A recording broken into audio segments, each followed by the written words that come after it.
이게 생각보다 시간이 너무 많이 지나가 버렸습니다. 이거 지금 8시면 2부 성경 세미나가 끝날 시간입니다. 끝날 시간쯤 시작하니까, 조금, 일단 시간을 좀 줄여야 되니까 바로 시작하겠습니다. 첫 번째로 그1 발표자, 신경 장로님, 지금 현재, 교직의 교수로 계십니다. 중국대 교수로 계시는데, 굉장히 바쁘십니다. 세계적으로 유명하신 분이신데, 오늘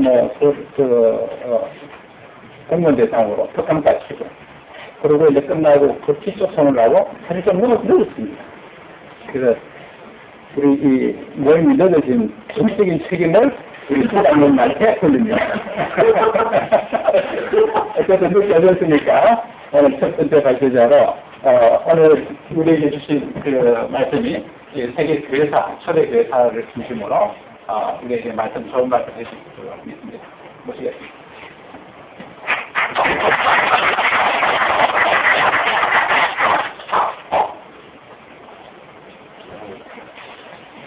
요즘 녹음하거든요. 가급적.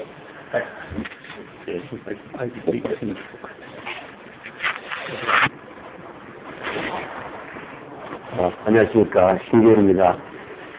굉장히 부담을 제가 주셔가지고, 안 그래도 어려운 주제인데 또, 늦게 왔다고 막 세번 하시니까 제가 지금 떨리고 그러는데, 사실은 제가 세계교회사를 발표하라고 요청을 받고, 잘 몰랐거든요. 근데 제가 좀 자세히 봤더니 너무 관대해서, 제가 이제 압도돼서,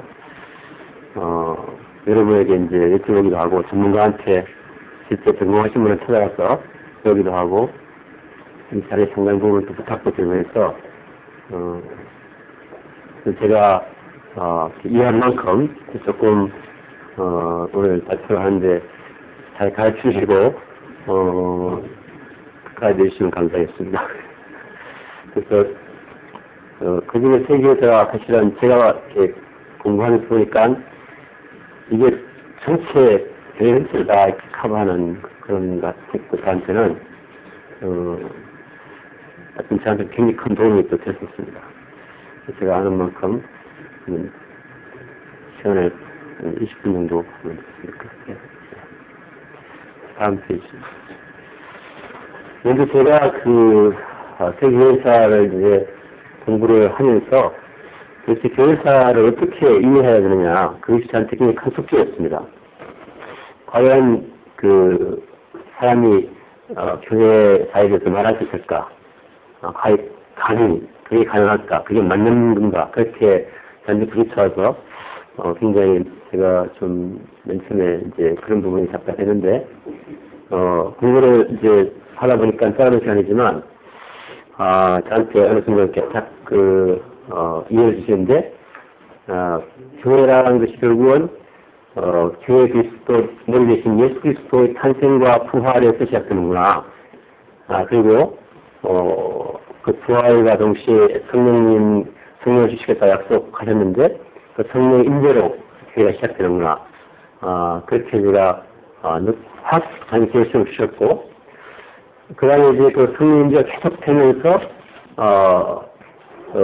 성경에 나오신 때가 이름에, 이렇게 말씀하시면서 바울이 말한 것처럼, 하나님께서의, 이 교회사를 이루어가시면서, 그것이, 예수 믿지 않는 그러한 사람들의 역사, 그 세계사와, 그걸 세계사라고 그러면, 그러한 세계사의 관계를 지으면서, 진행하는데, 그때 특정 사람을, 특정 사람에게 성령 임재해서, 그 성령이 하는데, 세계형을 주시고, 그 세계형을 통해서 세상이 변화되게 하는, 그렇게 해서 시작이 되는데, 결국은 성령 사람에게서 세계시키니까 그것은 하나님이 하시는 것이고, 성령이 하시는 것이기 때문에 완벽하다.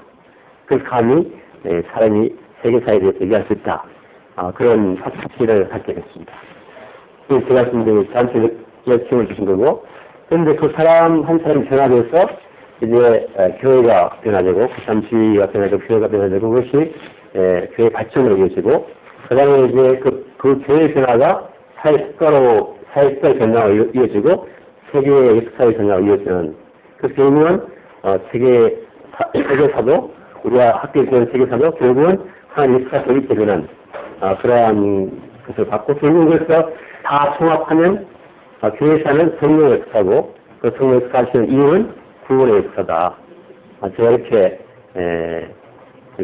이해가 있습니다. 그러니까 아주 간단하게 저는 부딪혀왔어요.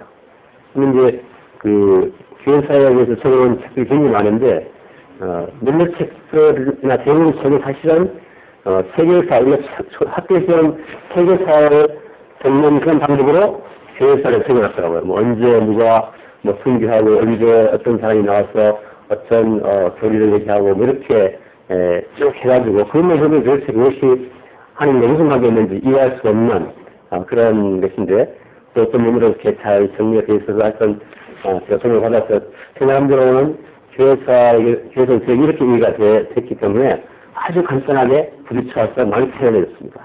다음에요. 그래서 이제 그 이해가 정말 그러니까 그 이해가 이제 몇 가지 제가 무적이 맞추는 책을 봤을 때 예를 들면 올러스티라는 사람이 그 대표적인 예고 우리 교회에서 아마 빼놓을 수 없는 그러한 예였습니다. 초대교회에 기독교가 미신처럼 하면 인정하지 않을 때 그것이 이제 정말로 하나님의 역사하심과 교회 구성 같은 걸 체계를 완성하고 나중에 종교교회까지 영향을 미치고 오늘까지 영향을 미치고 세계사에 그것도 영향을 미친 이 한 사람이라고 볼 수가 있는데 제가 공부한 바로는 이 사람이 364년에 11월 13일 탄생했는데 380년에 연료로도 핵심을 하는데 성령 음성이 임합니다. 여러분 잘 아시겠지만 오거스틴은 아주 공명으로 철학하던 뭐 수준적이다 이런 철학하시는 것처럼 방탕하고 그런 사람인데 이제 성령 음성을 들으면서 그런 중에 교회로 읽으라 그런 말씀을 자기가 듣고 그때 이제 로마서 13장 낮에와 같이 단절히 행하고 방탕과 술 취하지 말며 음란과 헛소리하지 말며 예수 그리스도를 믿고 이 말씀을 듣는 순간 이 성령의 역사하심 이 성령의 지금 세계시키신 성령의 그 회개의 임하는데 그때 회개의 임하는 그 순간에 이런 걸 듣고 그때 이분이 나는 홍수처럼 흐르는 눈물을 어떻게 하면 쓸 수 있다. 그래서 성령의 그런 그 있는 순간에 그 마음을 나의 마음 안에 넘쳐들어오는 신앙은 빛과 같았으며 의심의 모든 어둠은 완전히 붙였다. 그래서 이 분이 이제 한 모든 그러한 사역과 헌신을 종합했을 때 이렇게 얘기해요. 오거스틴의 신학은 계시신학이다. 그 계시신학은 기독교 신을 통해서 발현되었다. 결국은 오거스틴은 사람을 하나님 쓰셔서 교회사 안에 책임을 주시는 그것은 하나님이 하셨다는 것이고 성령의 역사를 통해서 하셨다는 것이고 그 모든 사역과 발현이 나타났다는 것이죠. 결국은 제가 이것은 항상 얘기지만 결국은 이것이 예수님 12 제자로부터 시작된 것이고 그 12 제자도 성령의 기회무시를 받고 일어서서 예수 그리스도의 탄생과 부활을 선포하는 소문을 지냈는데 그걸 똑같은 역사가 생겨나는 것이죠. 그래서 지금 많은 그 세계사 서적들이 일반 세계사 그 방식으로 언제 누가 무엇을 하고 또 언제 어떤 사람이 어떤 생각을 하고 이렇게 했다고 하지만 성령에서 제시한 교회사가 대부분인 것 같습니다. 그것을 딱 보면 저희 그 욕심이 생겼어요. 성령의 역사하고 교회사와 세계사의 경계성을 관점에서 교회사를 새로 하나 정리하기 힘이 중요하겠다. 그래야 정말 하나님께서 마태복음 공부하게 되면은 일반적으로 역사는 그분의 역사다. 히스토리. 근데 그것을 정확하게 잘 이해를 못했어요. 그분이 써가시면 어떻게 써가시는지 몰랐기 때문에 근데 이것을 공부하면서 저한테 이런 것이 이제 부딪혀왔습니다. 다음에 그래서 이제 교회사하고 세계사를 어떻게 이해할 것인가 보면 그래서 이제 교회사는 아까 말씀드린 것처럼 예수 그리스도와 교회를 이제 이 교회사를 출간해 가시는데 그것은 이제 지상문명으로 시작이 됐고 그 다음에 이제 맨 먼저 예수 제자하고 제자 남겨진 120명 제자가 성령을 하므로써 교회가 시작됐고 그 다음에 그리고 속사도 사도를 위한 그러한 속사도가 사도 이행사라고 하는데 그 사람들을 이 다음부터 계속해서 이제 그런 분들 다 소개했지만 계속 로마 지역의 박해를 통해서 300년 동안 말하자면 모든 예수 그리스도인들이 다 박해를 받고 순교를 당했어요. 그래서 이유는 굉장히 왜 그랬을까? 왜 예수 그리스도 제자 예수 믿는 사람이 10년도 아니고 3년 동안 계속 순교를 당했지 않을까 봤을 때 박영주 목사님이 지으신 보면 그게 이렇게 나오는데 기독교 신앙의 순수성과 기독교의 진실성을 확신하기 위해서 했다는 저는 그것이 정말 감명적으로 다가왔어요. 그 양식이 한편으로는 이 예수 믿는 쪽에 보면은 실제로 외적인 그런 크로스타임 혹은 실적인 카로스타임으로 봤을 때 예수 그리스도가 얼마나 시기를 하나님께서 다 이미 보고 계신 거죠.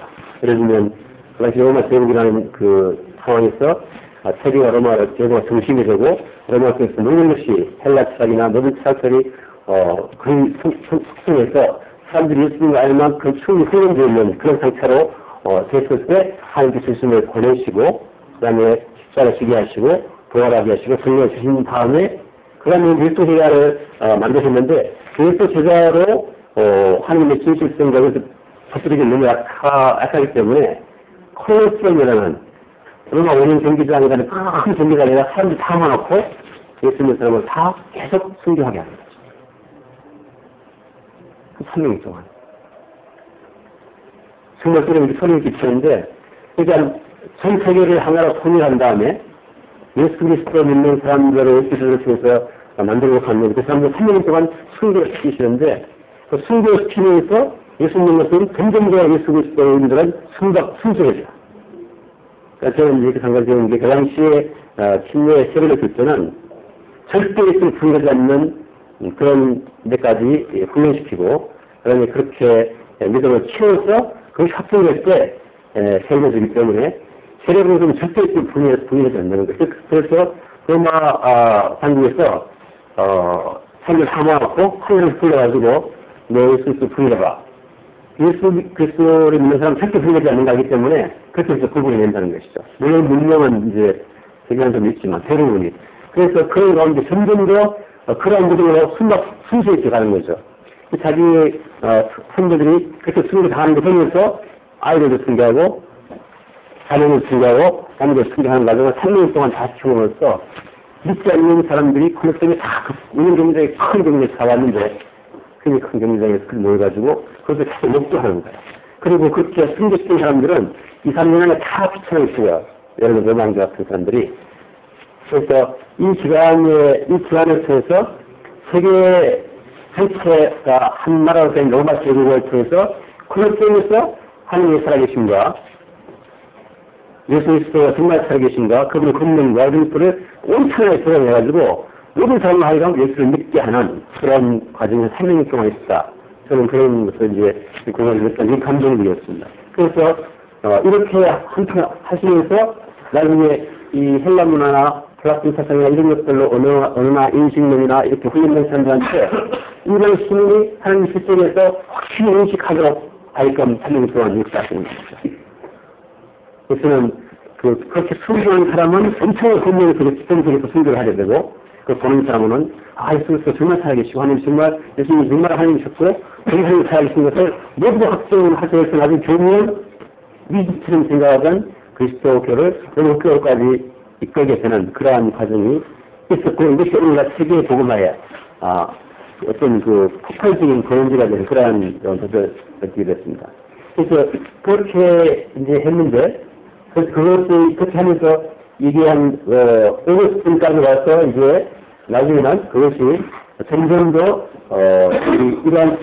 이러한 과정을 거치면서 신학 체계가 이제 삼일체험이라든지 기독교 같은 성립이 되면서 이제 기독교가 확실한 이제 어떤 기반을 마련되고 계속해서 이러면 그 이후에 하나님의 사람을 이제 변화시키는 거죠. 예를 들면 루스나 칼빈 같은 사람들이 계속해서 그 이후에 확대를 회심을 시키면서 그 회심된 사람들이 계속 세계사에 일어나시는 것이죠. 이분들이 자기가 회심함, 자기 회심에서 변화돼가지고 교회가 변화되고 그 변화가 세계 변화가 이루어지는 것이죠. 루트가 교황의 부조리의 어떤 부조리 대항에서 계속 거기를 써붙일 때, 나중에는 그때 불러가지고, 제가 다 모아놓고, 네가 쓴 책이 이게 아니라고 얘기해라. 제가 거기 소집에 옥스버가라는 데 가봤거든요. 그 가봤는데 2,000 넘는데, 그래서 정말 감동했어. 그래서 그때부터 결국에 가가지고, 아니야. 그 사실이야. 그렇게 음반에 들어올 수 있다는 거죠. 그런 식으로, 자기가 변화해가지고 세상에 대해서 외치면서 종교세계를 일으키게 되고, 또한 칼빈 같은 경우는 실제로 제네바에 가가지고, 제네바의 모든 도시의, 제네바 시의 국회의원들하고, 이런 지금 국회의원들하고, 협력해가지고, 교회 정치체계를 만들어서, 생명마술을 타게끔, 제네바 정치체계를 바꾸는 거죠. 그래서 그것이 제네바를 바꿔서, 결국은 유럽의 말하자면 어떤, 현대 유럽의 어떤 신앙생활의 모토가 되어서 유럽이 다 바뀌게 됩니다. 그래서 결국은 그대로 교회사를 통해서 그리고 세계가 어떻게 변하고 그 전체 하나의 역사가 되는 그러한 것을 제가 이제 보게 됩니다. 그런 그래서 이런 말씀들이 세계 교회에서 다시 정리하고 그것을 우리가 결국은 모든 사람이 알게 해야 된다. 그런 제가 어떤 느낌을 받았습니다. 다음 페이지요. 그래서 이것은 이제 제가 오늘 약간 책들이 가지고 다 말씀을 다 드린 거거든요. 이거는 그냥 교회사에 대해서 적은 책들을 목차로 제가 쑥 뽑아낸 거예요. 이건 그중에 얘기가 되겠죠. 이런 것들이 다 그런 관점에서는 이제 보게 됐고, 보니까 아주 분명하게 부딪혀오더라고요. 예를 들면 초대교회사가 이제, 이런 쭉 어떤 과정을 거쳤는데, 제가 제일 많지 않으니까 좀 짧게, 넘어가고, 우리가 여기서 막 안에 무슨 하는 사건들이 있었으니까, 이것은 그 사건들로 계속 쓰면서, 이것이 하는 이 사람을 이렇게 변화시켜서, 교회를 도움시키고, 사회를 도움시키고 나서나, 정도만 시키면 다 깨어지는 것들이라고 생각하거든요. 그래서 크게 초대교회사 이제, 아까 말씀드린 것처럼, 하고 있는 애교인까지 처음 예수 그리스도 성경부터 이렇게 볼 수 있는데, 기독교 회사의 역사적 배경, 뭐 이렇게 배우적인 이런 식으로 쭉 펼쳐지는데, 아까 여러 가지 아까 밖에 이단이 존재하고, 그런 기독교 확장되고, 이 밀라노 신문을 통해서 기독교가 이제 정식 종교화의 인정을 받게 되고, 그 다음에 교회가 제대로 발전하고, 사회가 확립되고, 정통이 확립되고, 이렇게 해서 이제 쭉 나가는 그런 간단한 제가 말씀드리겠습니다. 다음에요. 그래서 교회에서 정말 크게, 이건 책에서 보면 보시면 아시겠지만, 전통적인 세계 역사를 지불한 방법으로 정하는 거죠. 언제 문명까지는 고래교회사, 호초대교회사, 언제는 중세교회사, 이렇게 이제 세계를 나눠놨는데, 여기에 아까 우리가 본 성경 역사 관점에서, 한의 관점에서 그런 것이 필요하다고 생각이 되고, 이것은 기존에 있는 책들을 모았지만, 우리가 앞에서 말씀드린 그런 관점에서 보는 하나의 자유로, 보시면 될 것 같습니다. 다음 페이지. 그래서 우리는 들어가면 그거네요. 그래서 우리는 여기까지만 오늘 보고, 간단히 좀 마치겠습니다. 다음에요. 그래서 이제, 초대교회라는 것은 BC 4세기부터 500년까지 예수 그리스도의 탄생, 그 다음에 그리고리스가 특별히까지 이렇게, 사람들이 구분이 났는데, 그 구분한 것이 과연 성령과 어떤 방향이 있는지 크게 생각하시는 우리가 봐야 되는데, 그 범위를 크게 사도시대, 그리고 사도시대와 그 다음에 속사도라면서 이월 속이라고 해서 사도세가의 시대, 그 다음에 이제, 이때까지는 대부분 일반 시민들은 기독교가 미신이라고 생각해서 저 사람들이 이상한 이단 집단이니까 안 되겠다 그래서, 계속 주입을 했는데, 그게 아니다.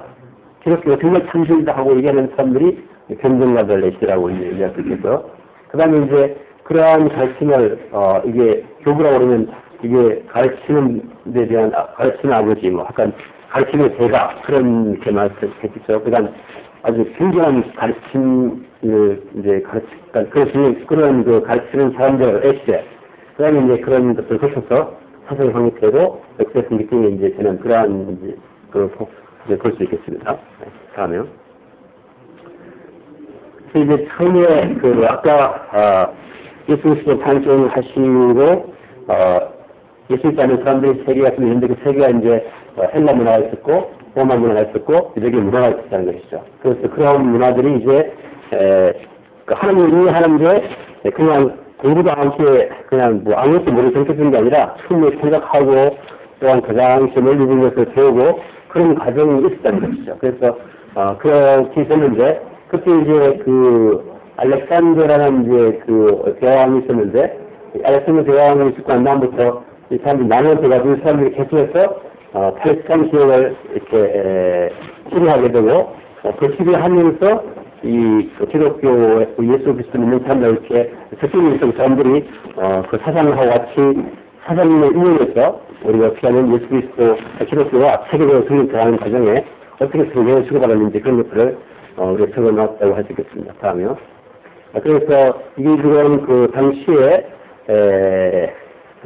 알렉산더 대왕이 이제 다니면서 정복했던 이러한 시대, 이러한 기억을 얘기하는 이런 기억들을 얘기하는데 이게 증명한가 하면 이 지역에 다 예수 믿는 사람들이 흩어 살았다는 것이죠. 그러니까 결국은 알렉산더 대왕이 침략하고 나면 세계를 이쪽에 이탈리아하고 이쪽에 이제 동쪽인데 이 전체가 당시에 알렉산더 대왕이 지배하는 다녔을 때 예수 믿는 사람도 다 흩어져 있으면서 그것들이 서로 치고받으면서 헬라 문화와 로마 문화 이런 것들 이래 전통들이 다 서로 상호 작용을 하면서 결국은 예수 그리스도에 대한 기독교에 대한 세계에서 피면서 한편으로는 서로 다른 세계에서 이해해주는 그런 과정을 보여주는 시대라고 하겠습니다. 다음이요. 그래서 이거는 이제 그 당시에 알렉산더 대왕 이후에 프톨레마이오스 통치하에서 어떻게 바뀌어서 성경이 어떻게 이렇게 전달되었는지 그런 것들을 보여주는 시도고요. 다음이요. 이건 이제 또 안티오코스 3세의 그러한 이제 행동을 나타내는 것들이 아까 말씀드린 것처럼 그런 문화화, 이주협에서 사는 사람들의 서로 상호 교류가 어떻게 있었는지 보여주는 그런 지도고요. 다음이요. 그러다가 이제 어떤 시기에는 이런 정복한 우리나라가 말하는 일본처럼 우리나라 수입을 했을 때 어떤 제국들은 이런 걸 좀 풀어주고 어떤 제국들은 굉장히 압박하는데 특정 아까 말씀드린 것처럼 우선순위를 굉장히 모르니까 정리하게 치지 않아서 마카비 반란이 이제 일어나게 되는데 이 마카비 반란을 통해서 몇 년 동안 또 하는 살릴 수 있는 그런 기간도 있게 됩니다. 그래서 이런 사실들이 우리 생기지 않기 때문에 이렇게 다 우리가 필요는 없지만 하여튼 이런 내용들이 쭉 계속 초대기에서 나온다는 걸 말씀드리고 싶고요. 다음에요. 그런데 이제 왜 그런 그렇게 기독교를 박해했느냐? 그러면은 기본적으로 예수님들은 이제 부활을 신앙을 가지고 있었죠. 그래서 그분들의 삶 자체가 이 세상에 있기보다는 하여튼 천국에 있었기 때문에 보통 당시에 인본주의 사상으로 현실에 중심에 사는 그런 사람들은 결정적으로 대립될 수밖에 없었기 때문에 없었고 유일한 이유심을 항상 그리스도인들은 가지고 있었고 그러니까 관계를 거부할 수밖에 없어서 항상 현시하고 그리스도로 있었고 그 다음에 그리스도 신앙들은 있는 사람들끼리 전체 하나의 신이 되는데 로마서 보면 전체가 하나의 신이 돼서 하여튼 이런 세상 청년은 그런 것을 했기 때문에 계속 저들은 이상한 애들 이렇게 집단적으로 몰아붙여서 학교를 갖게 되는데 그런 과정에서 더욱더 기독교 신앙은 순수하게 되고 강했다는 것이죠. 다음에요. 그래서 이제 그런 것들의 박해 시기를 쭉 이제 구분 박해 어떤 황제가 어떤 시기에 어떤 박해를 가지고 어떤 박해 방법으로 십자가 환영 말씀 가지고 씌우고 재산을 몰수하고 추방하고 집회에 검적 가두고 고명하고 검적하고 하여튼 온갖 일을 다 했습니다. 그래서 그런 사람들이 대표적인 순교들이 쭉 나와 있고 그래서 지금 이제 이 과정에서 이 대표적인 박해 과정에서 일반 군중들은 그런 박해를 받는 사람들이 실제 믿는 사람들이 있다는 사람들과 너무나 차이가 났다는 것을 계속 알았자. 교육으로서는 하는 차이가 있는 것을 알았다는 것이죠. 그래서 자기 마음이 좀 편해지고 있지만 그렇게 많이 박해가 다니는 불구하고 신경을 점점 들어갔다는 것이야. 그게 참 놀라운 사실. 그것이 뭐냐? 뭔가 하면 하나님께서 이 3년 동안 모든 시민들 하여금 마음속에 깊은 하나님의 신앙을 갖게 했다는 사실. 그래서 이 서툴리언이라는 신학자는 순교자의 시가 교회의 시다. 결국 그 3년 동안에 그러한 굉장한 순교자의 피를 통해서 오늘날 교회가 태어나게 됐고 태어나게 되고 확장되게 됐고 더 크게 됐고 그다음 그 당시 순교자는 아주 승리 자체가 굉장히 풍부한 것으로서, 여기는, 폴리캅이라는 분은 하도 유명한 제자인데, 너무나 그룹해가지고, 이 사람을 살아간 병정들이, 무엇을 살아가는 이유를 못하면 그렇게 도망도 가지 않고, 그냥 있었고, 그 다음에 승리할 때부터는 화양을 그 사람 쳤는데, 보통은 이제 뜨거우니까 막 몸을 비춰서 도망갈까봐 못을 받기도 하는데, 이분은 하나님 나의 그럼 건강 주실 거라고 해서 못을 안 받고, 그냥, 불을 이렇게 화양을 쳤는데, 불이 이 사람을 피해갔어. 쉽지 않으니까. 그러니까 사람들이 참을 필요하는 것이죠. 그래서 드물은 사역이구나. 그게 안 되니까 이제 창을 찔러서 피가 불을 꺼버렸다. 그래서 권능의 그러한 삶을 사는 것이, 대표적으로 이러한 그러한 순교를 통해서 정말로, 그런 일이 보여줬건, 새롭게 시험에 순수하게 됐고, 신실성이 확인됐고, 예수님 사람은 더욱더 권능의 삶을 살게 됐다. 그런 것을 우리가 볼 수 있는 그러한 하나의 사례가 되겠습니다. 다음에요. 그 다음에 이제 그렇게 하고 난 다음에 열두 제자들이 다시 이제 쭉 똑같이 같은 이런 삶을 이어가는 것이죠. 바로 순교하면서 이어가는 것이고, 그래서 그때 실질적으로 이러한 분들의 그런 편지라든지 이런 것을 통해서 그런 삶의 양식이 보여지고, 서로 교회가 어떻게 되는지, 삶과 신앙과 이런 것들이 다 보여주는 그러한, 그룹들이 많이 있습니다. 다음에요. 그래서 대표적인 예가 이제, 사도행전의 제자 중에 또 이그나티우스라는 분이 계신데, 이분이 이렇게 나는 성경이 얼마나 큰 의미가 주는지 알고 있다. 이제야 그런 제자로서의 첫걸음을 시작이 되었다. 오늘 목사님 말씀처럼, 정말로 제자가 되는 것이 무엇인지를 성경을 통해서 알게 되는 알아가는 그러한 이제, 이게 있고, 그 외에 이제 쭉 다른, 스님들도 많이 있습니다. 다음에요. 그래서 그러한 사도의 제자들, 사도의 학생들의 특징을 보면 그리스도의 높은 자의식을 가지고 있어서 스스로를 선민교회, 참된 하는 참백성으로 자기가 알고 있었고, 그다음에 율법도 기독교의 새로운 정체인지라고 이해해서 그들이 핵심 사상이 됐고, 생명의 경험이 분명히 크게 등장하는 그러한 특징을 속사도의 논에서 볼 수 있습니다. 다음에요. 그 다음에 이제 이 변증가에 나오는데 아까 말씀드린 것처럼 변증가들은 계속 기독교 인정하지 않고 이단처럼 생각하니까 이것이 정말 책임이라는 것을 입증하기 위해서 이제 계속 책을 쓰고 한 사람들이 미분덕성이 많은 분들이 순교를 하는 그러한 과정을 계속해야 됩니다. 다음에요. 그래서 이 변증가에 왜 변증하려면 하나님을 유일하시고 전능하신 하나님 아버지시다. 기독교는 그리스도가 설교신 율법 윤리성이 있다.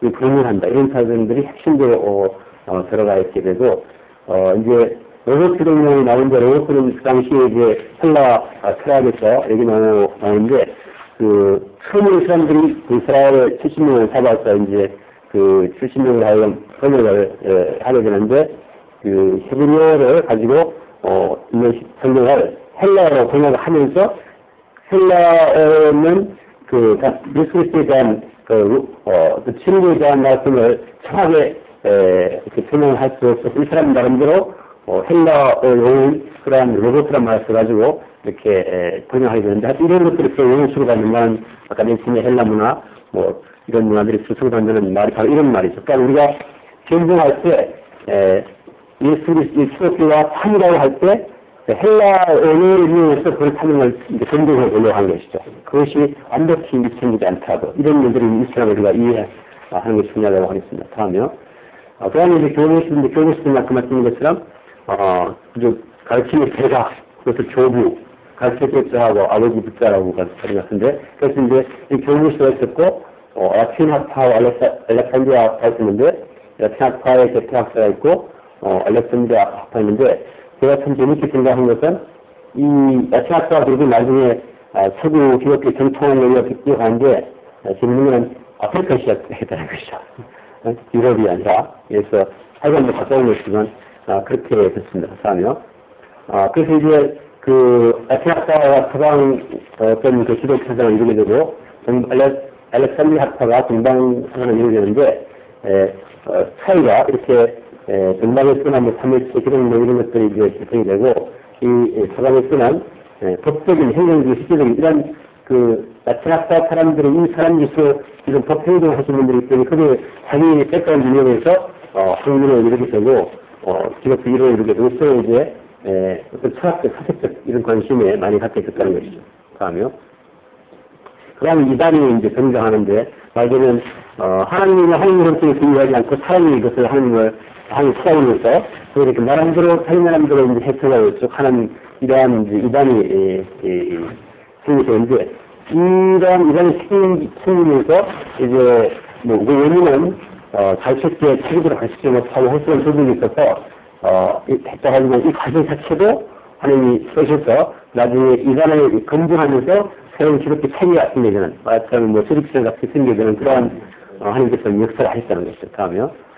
그래서 영국주의는, 이게, 지식인데 실제로는 그냥 일반 지식이 아니라 아주 신비한 지식, 이런 것들을 강조하는 게 이제 되겠고, 상세한 내용이 굉장히 많기 때문에 제가 말씀은 다 못 드리겠고, 수순이 모르지만, 하여튼, 전체적으로 이런 사건이 있어서, 오늘날 이 교회, 초대 어떤 교회 과정에서 기독교의 기본 사상, 교회가 시대가 됐다는 것을 이제 말씀드리고 싶은데, 이런 이단들에 대한 것을 검증하면서 기독교의 확실한 체계가 생겨졌다는 것이죠. 기독교 이론이나 이런 것들이 교회의 체계나, 그 다음에 이제, 나시온도, 이 구약과 신학을 구분한다는 이런 식으로 어떤 자기 나름대로의 해석을 이제 너무 강조함으로써 이단이 이제 생기게 됐고요. 다음에 좀 마찬가지로 몬타노스 그러한 것들인데, 물론 이것이 완전히 다 그랬다 이렇게 말하지 않지만, 말할 수 없지만, 그게 완전히 않다는 의미에서 이런 것들이 등장해 있는데, 이것을 반박하면서 이제 기독교 사상이, 기독교 체계가 잡혔다는 것을 말씀드리고, 다음요. 그래서 이제 이러한 것들을, 반박하면서, 나온 그런 큰 가르침의 분들이 나오는데, 그 중에서 유리뉴스라는 분이 구약과 신약의 연속성을 보여주고, 사도적 근원의 연속성이라든지, 언어에 의한 구원, 이런 것들을 이제 쭉 보여줌으로써 오늘날의 그런 기독교가 정착을 하게 된 것입니다. 그래서 아까 말씀드린 것처럼 이단이 발생했지만 그 이단 때문에 우리가 깊이 묵상하고 가까이 함으로써 오히려 정통 기독교 교리가 세계화되기 시작했다. 하나님은 어떤 교리든지 다 사용하셔서 그분의 뜻대로 하늘에서 쓰시는 것처럼 땅에서 이루어가시는 것을 우리가 볼 수 있게 되는 그러한 결과가 됐고, 결국은 이것이 이 결과를 가지고 이번에 우리가 구분을 하기 위해서 사도신경이나 같은 신도들을 배정을 해가지고 이것을 이제 퍼펙트하므로써 이단과 이렇게 칼을 내는 그러한 작업을 하게 된 것 같습니다. 다음에요. 그 다음에 이제 그때까지 이렇게 계속 이런 과정을 통해서 기독교가 정말 무엇인가 같은 것이다. 그렇게 생각했는데, 그래서 믿지 못하게 된 것이 우리는 다 속였는데, 문화적 측면에서 비로소 기독교를 흡수하는 건 아니고 기독교로 믿으면 좋다. 다 여러 종교 중 하나로 인정받는 그런 의미인데 있고요. 다음에요. 그러면 이제 교회가 개별적으로 발전을 이제 이동네 사이에 하게 됩니다. 다음에요.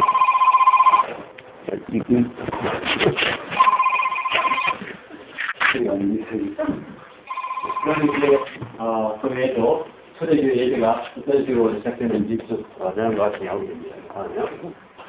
절기도 마찬가지입니다. 절기가 가장 중요한 절기가 부활절이었고, 사신들이 어떻게 시작되는지 이런 역사들이 쭉 나오게 됩니다. 다음에요. 시간이 가득하죠. 그 다음에 이제 3세기에서 아까 말씀드린 것처럼, 기독교 선이 확립되라는데, 라틴 신학, 알렉산드리아 신학이 이제 생성이 되게 되고요. 다음에요. 그 다음에 이제 그 과정에서, 동방과 서방 신학이 어떻게 되는지 이제 이렇게, 아까 말씀드린 것처럼 한쪽은 행동 법적을 강조하면서, 교회 체제 같은 걸 강조, 한쪽은 사상적으로 그것을 확립해 나오게 되고요. 다음에요. 그 다음에 이제 가장 중요한 것 중에 하나 이제 이렇게 참여체험령 같은 거라든지, 또 기독론, 예수 그리스도가 누구냐, 예를 들면 이런 것들을 이제, 나오게 되고 정리가 되고, 다음에요. 그래서 그 대표적인 이제 일행이웃이라든지 틀려있는 참여체들을 계속 정부 정대 관계 이런 것들을 이제 얘기하고 이런 이미 다 아시는 얘기지만 이런 과정들이 초대교회에 있다는 것이죠. 다음에요. 그래서 이런 것들을 이제 정리하기 위해서 각종 어떤 모임을 갖게 되는데 그때 니키아리라든지 좀 나오게 됩니다. 그래서 좀 상당히 나중에 또 기회가 되는 말씀드리고 넘어가시죠. 그래서 궁극적으로 이 태양을 통해서 이 정보와 성장 관계 같은 것을 이제 정립을 하게 되고요. 그러면 그럼에도 불구하고 계속 이제 서로 이제 어떤 팀이 나눠져 가지고 계속 이 삼일체라든가 미치성면에 대해서 연방을 하면서 서로 막 수강하고 하면서 이 과정 속에서 기독교 사상과 세계 어떤 그 교회 시기가 확립되게 됩니다. 그다음에 이제 그 중에 뭐 아폴리나우스라든지 뭐 네스토리우스라든지 쭉 나오겠는데 넘어가시죠. 넘어가시고 상세는 제가 이제 되고요. 넘어가시고요. 이제 에베소 공예를 통해서 또 이제 성모 마리아가 어떤 분인가? 그 마리아가 예를 들면 예수님이 마리아 목에서 왔는데 그럼 예수님 하느님이라면 그 마리아도 성화 대상으로 우리가 성경으로 얘기했지만 그냥 이런 것들이 계속 얘기가 되면서 점점 더 깊이 있게 우리가 예수 그리스도와 하나님에 대해서 깨우치게 되는 그런 과정을 알 수 있고요. 다음에 넘어가겠습니다. 이것도 이제 서로 계속 공부하면서 어떤 이 사람이 정제가 되고 어떤 사람이 관계이 정제가 되면서 그런 게 되고 다음에는 그래서 제가 결론은 이제 이겁니다. 그래서 결국은 이 한 500년 동안의 초대 교회 사를 통해서 결국은 이 어거스틴이라는 분이 초대교회 제도의 초석을 놓게 되는데 이분이 이제 서방 서방 사상의 핵심을 이루지만 동문 사상을 부인하지 않고 정통을 부인하지 않고 서방교회 신학을 집계성하게 되고요. 그다음에 이제 이것이 결국 나중에 중세 혹은 중앙정치 교회 제도의 초석을 놓게 돼서 오늘날에 우리가 이해하고 있는 대부분의 신학적인 그러한 삼일체라든지 그다음에 예수님에 대한 이해라든지 이런 것들이 다 이 시기에 거의 완성된 그런 것을 제가 발견했고 이게 나중에 이걸 바탕으로 결국은 저희가 국회했을 때 다시 나중에 루트라든지 이런 그 중세 종교계까지 이루어지는 그러한 그 체계가 이 당시에 초대교회 역사에 이미 있었다. 그것을 말씀드렸습니다. 오늘 회사 제가 궁금한 건 한 이 정도로 하면 그러니까 상사에서 이제 이 참고 서적이 있는데 굉장히 많은 것 중에 제가 시간이 그렇게 많지 않아서 이것저것 보면서 그것도 그중에서 건강하시는 분 찾아가서 배우면서 정리한 것입니다. 이상입니다.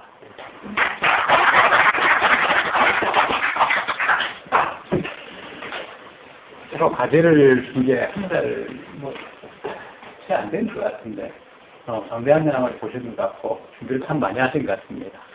일단 제가 이렇게 우리 주제를 이와 하나님 우리를 구원하셨다 이렇게 했는데 딱 맞춰가지고 세계사 속에서 하나님 구원하신 일을 이룬 것 그것을 보게 하시게 참 은혜스럽다 그렇게 생각합니다.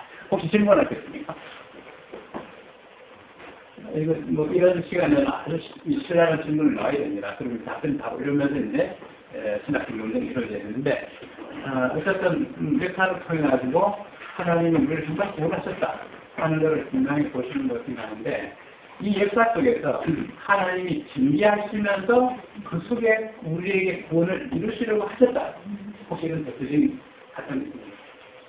우리 징계하시는 그때 아까 제가 조금 말씀드렸는데 로마 박해를 보면은 로마 박해가 이제 네로 황제 시작되는 것 같은데 네로 황제가 약간 정신이 이상한 사람이었는데 그 이후로 계속 이제 박해를 하는데 순교를 당하시는 분들 굉장히 영광스럽게 순교를 하시는데 박해한 사람은 되게 비참하게 안전하게 다 죽게 됐어요.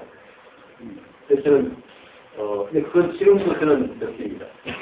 지금도 우리가 예수를 전할 때 그걸 성령에서 정리하면 똑같이 굉장히 무섭게 징계를 하게 되거든요. 그래서 그 당시도 그대로 예수님께서는 박해하지만 또 박해 오래 가지 못하고 또 다른 사람도 아주 비슷하게 자기 공격할 수 있든지 또 다른 사람이 또 박해하지만 그 사람 또 밀려날 수 있게 되고 그런 것들을 제가 보게 됐습니다.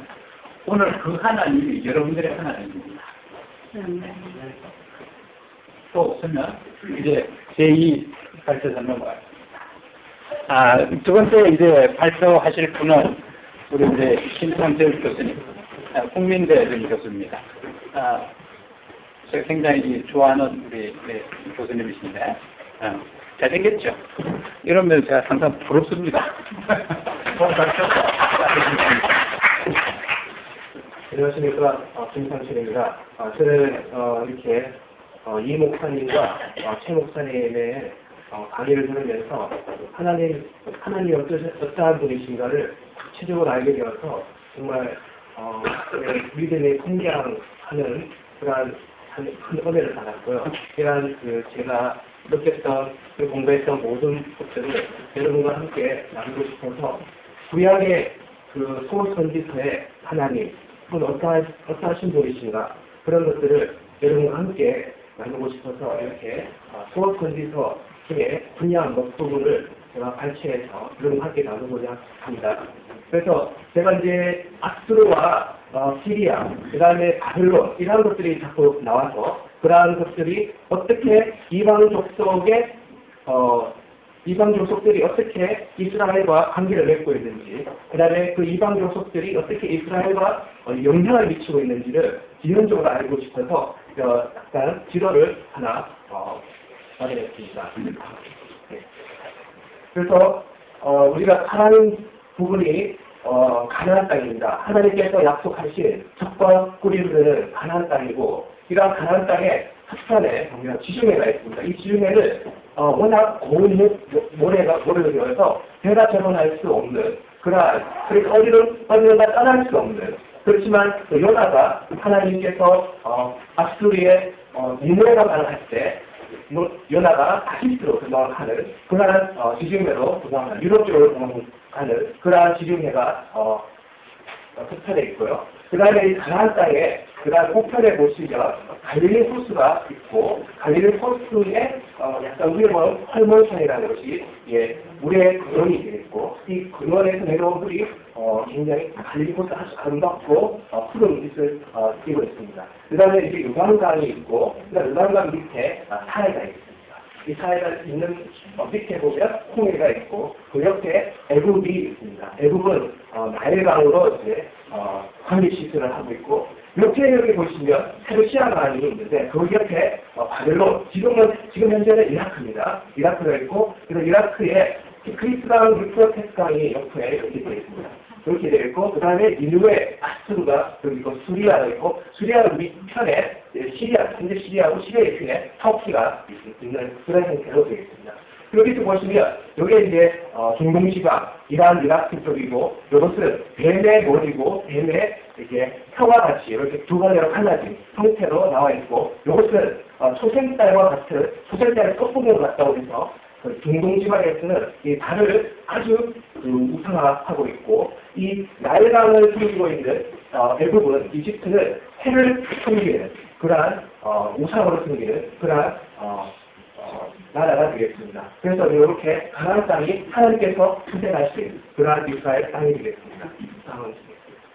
그래서 이제 이 애굽은 태양을 숨기는 나라고 그 다음에 이라크는 바벨론 그 다음에 이렇게 되어 있는데 초성자를 아주 달의 꽃 모양이죠. 그래서 달의 꽃 모양을 하는데 제나다의 국제 조직자사에 보면 그 십자가에다가 빨간 줄이 있는데 이 중동 지방의 사람들은 그거를 십자가를 쓰지 않고 이렇게 초생자를 하고 있습니다. 그래서 붉은 초생자를 부르고 있고 십자가가 아니라 초생자를 부르고 있는데 이 달을 메소포타미아 등의 유프라테스강, 티프라테스강 그 사이에 있는 그 타미아들을 만들어내는 이 비옥한 땅의 초성자를 달만 딱 해서 초성자를 지역을 하고 있고 그래서 이 아수르 그 다음에 바벨론은 이 달의 나라입니다. 그래서 달의 나라고 이런 형태로 지금 이스라엘의 주변 국가들의 모습이 보여지고 있습니다.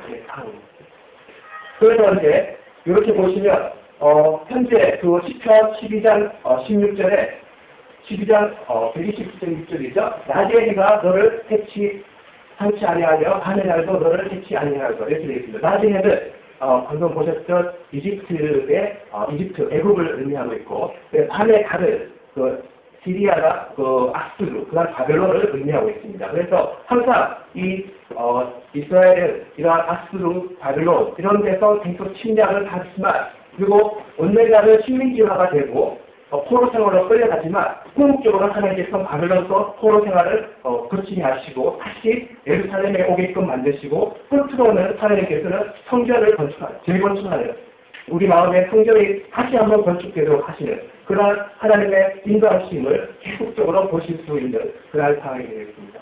그래서 이렇게 우리가 이제 시편 121장 6편의 말씀으로 이러한 간의 낮의 해와 간의 달이 편치 않도록 이렇게 하나님께서 지속적으로 이스라엘 민족을 보호하시는 그러한 모습을 볼 수가 있습니다. 살아볼 수 있는 상황입니다.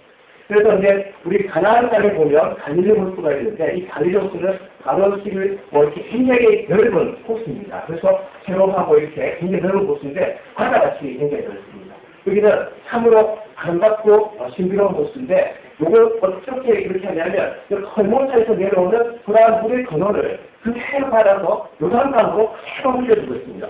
하나님께서 우리에게 주셨던 그러한 큰 권해를 바로 우리 주변에 있는 이웃들에게 그대로 흘려 보내주었을 때 그때 우리의 모습이 굉장히 아름답고 우리의 하나님의 모습을 그대로 표현할 수 있는 그래서 이 갈릴리 호수가 우리가 따라가야 할 하나님의 의를 표현하는 그러한 모습을 이 갈릴리 호수를 통해서 하나님께서 보여주고 있습니다.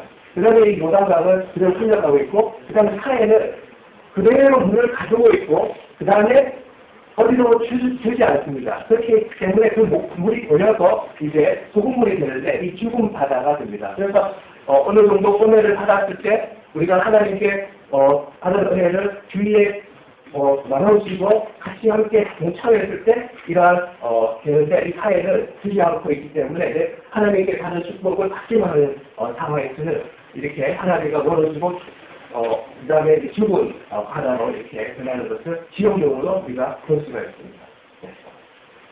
그래서 이 가나안 땅에는 그래서 가나안이라고 해서 무할세바까지 3장 20절까지 이스라엘 영토는 여기서부터 여기까지 이스라엘 영토라고 이렇게 나와 있고 그래서 이제 대국에서 출애굽을 할 때 나일강에서 출애굽을 해서 그 홍해를 건너서 그 다음에 이제 시내산을 거쳐서 그 다음에 요단강을 건너서 가나안으로 이렇게 진입하는 그러한 모세의 출애굽 당시의 루트가 이러한 형태가 되어 있습니다.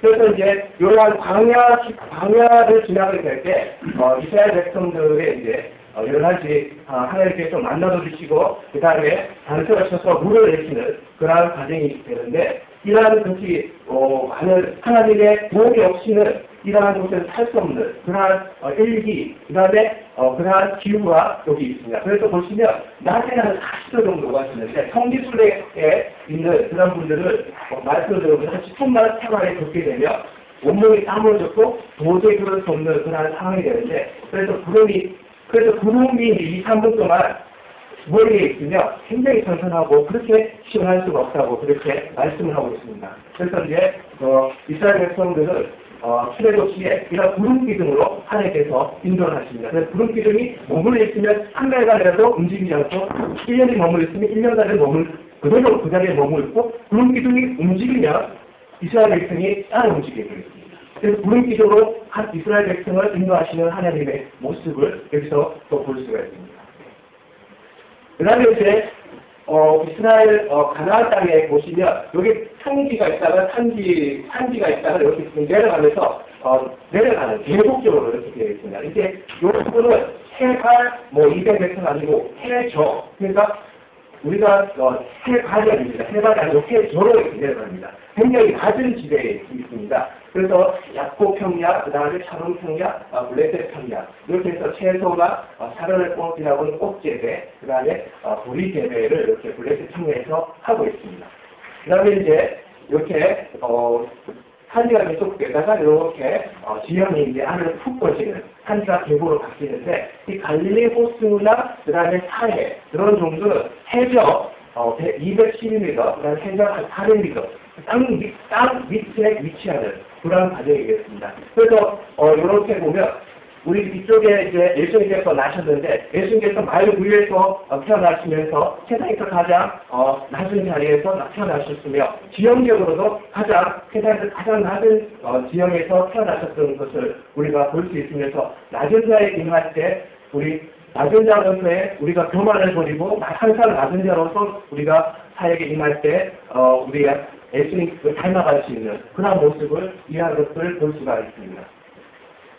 그래서 이제 이 가나안 땅은 이런 비가 있습니다. 이런 비는 10월달에 나타나고 10월에 내리고 늦은 비는 3월달에 내리는데 이런 비를 내려야 땅이 딱딱하지 않고 혹은 씨를 뿌릴 수 있고 그 다음에 늦은 비는 3월에 내리는데 지금 현재 이게 요단강은 굉장히 밑에 있고 그 다음에 동쪽이죠. 요단강은 이렇게 동쪽에 있고 그 다음에 평야지대는 서쪽에 있습니다.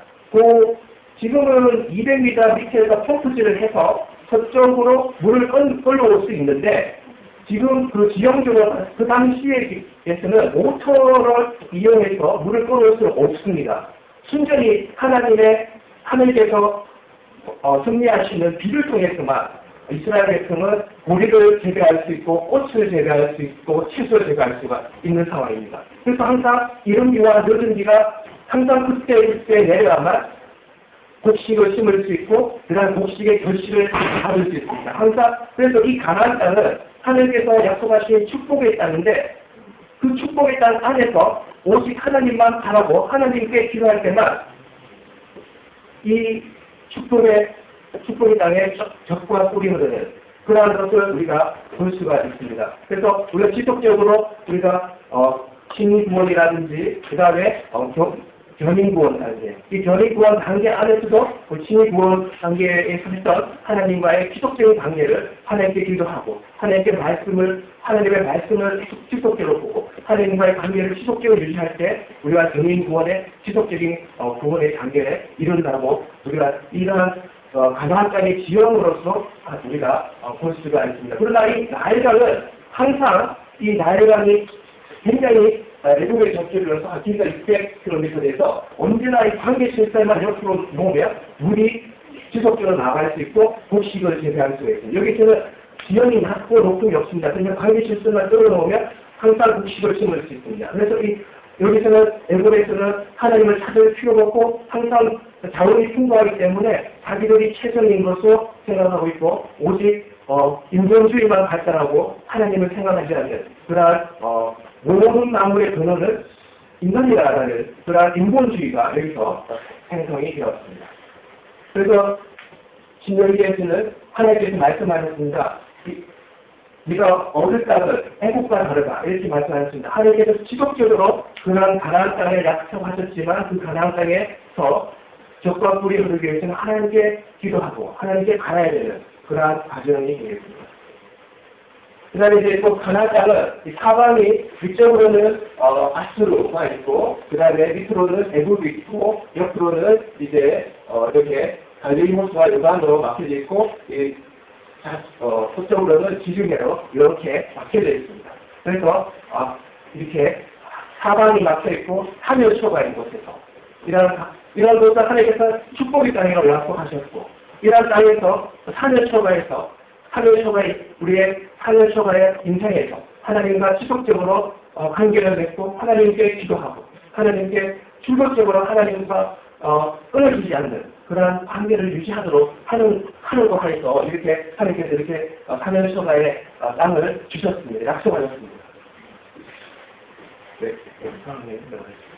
그래서 이제 이스라엘의 역사는 모세가 출애굽을 하면서 그 다음에 광야시대로 올라가게 되었습니다. 이 모세가 출애굽을 할 때 애굽에서 종살이를 할 때 그런 세상들의 매월되어 있었는데 이 출애굽을 한다는 것은 이제 벌써 구원의 시작 단계가 이루어진 것입니다. 그래서 친히 구원, 내가 하나님을 믿기만 하고 입으로 시인하게 하면 친히 구원이 되는데 이러한 단계가 출애굽을 하는 단계가 되겠습니다. 그 단계가 끝난 다음에 막바로 한다는 것이 견인구원 단계인데 이 견인구원 단계는 지속적으로 하나님께서 광야 생활을 하시고 하나님께서 지속적으로 우리에게 시험 단계를 주시면서 하나님과의 끈끈한 경험에 하나님과의 끈끈한 신뢰 관계를 쌓아갈 수 있는 그런 견인 관계의 단계가 이 광야 시대. 이 광야 시대는 어떻게 보면 우리에게 힘들고 어렵고 시험이 있는 그런 시대이지만 이것을 하나님과 함께 지속적으로 나아갈 때 우리는 하나님을 신뢰할 수 있고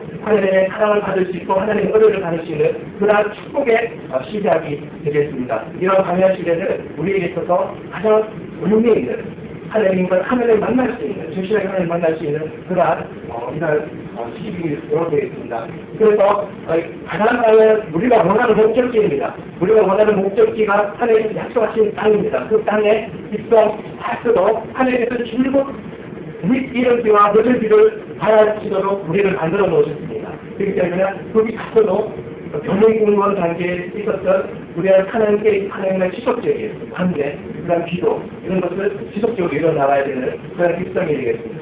이렇게 입성을 하고 난 다음에 이스라엘 백성들은 애굽에서 보니까 왕이 있어가지고 이스라엘 백성들도 왕을 원하고 있었습니다. 그렇지만 하나님께서는 이스라엘 백성을 사랑하셔서 하나님께서 직접 통치하고 싶으시는 신정정치를 하고 싶어 하셨지만 이스라엘 백성은 민주주의를 원했습니다. 그래서 하나님께서는 또 왕정정치에 들어가기 전에 사사를 두어서 사사를 전쟁 시에는 앞장서서 나와서 단수로서 북과 싸우고 평화 시에는 접지로서 재판관으로서의 역할을 하는 사사시대를 거치고 난 다음에 그래서 사울 왕을 1대 왕으로 해서 다윗 왕이 2대 왕으로 이르는 그런 단계였습니다.